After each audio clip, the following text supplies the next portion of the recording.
firm tied to the United Arab Emirates government quietly bought about half of the Trump family's crypto company, World Liberty Financial. And at the very same time, the President of the United States was dealing with that country on foreign policy. Now, Eric Trump, the president's son and co-founder of World Liberty Financial, said, and I quote, "I'm not going to get into who the investors are, but I've got some pretty meaningful investors," end of quote. Lack of transparency. And it didn't end there. When Trump fans brought the tokens, they thought they were getting the deal of a century. But what they didn't know was that only Trump and his sons had the sole power to decide who can sell the token and when.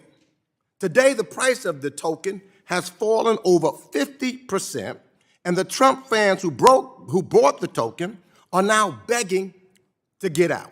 Now, I'm not making this up. I'm not making this up.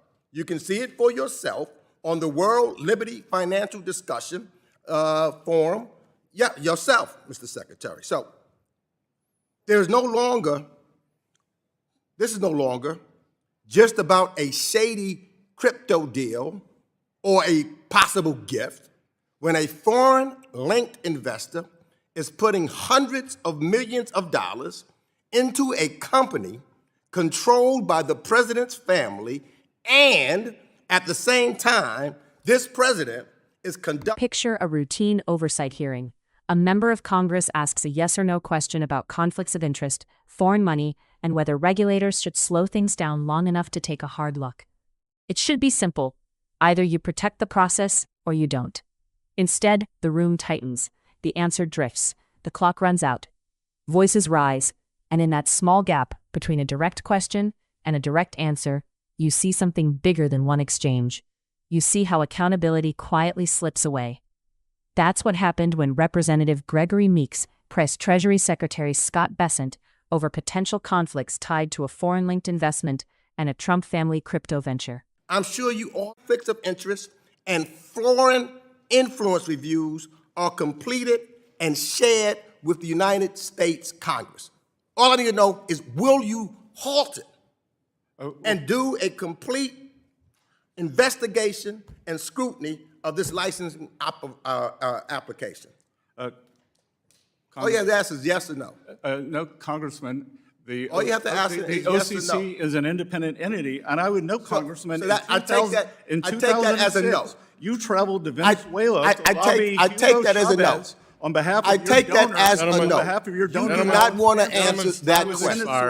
I take that as a no. For a $7 billion I'm asking you to do your responsibility as Secretary of the Treasury. Into a Venezuelan you do not. Mr. Meeks, will you? time has expired. You cannot erase what you did in 2006. He's the one that went past your time, Mr. Chairman. No, he did not answer my question, and he wouldn't pass the time. Meeks. He had 6 seconds left to try to answer your question, and it was a yes or no.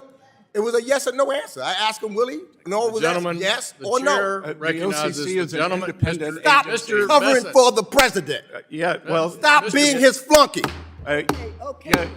Gentlemen.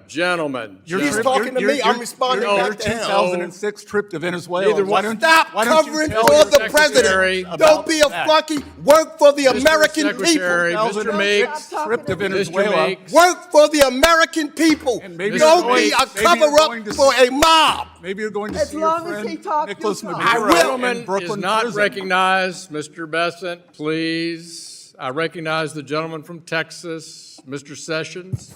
Hearings like this aren't really about personalities. They're stress tests for institutions. When a simple yes or no about scrutiny turns into deflection, it tells you something about how power protects itself, not loudly, quietly, and it's usually the public that finds out the cost later.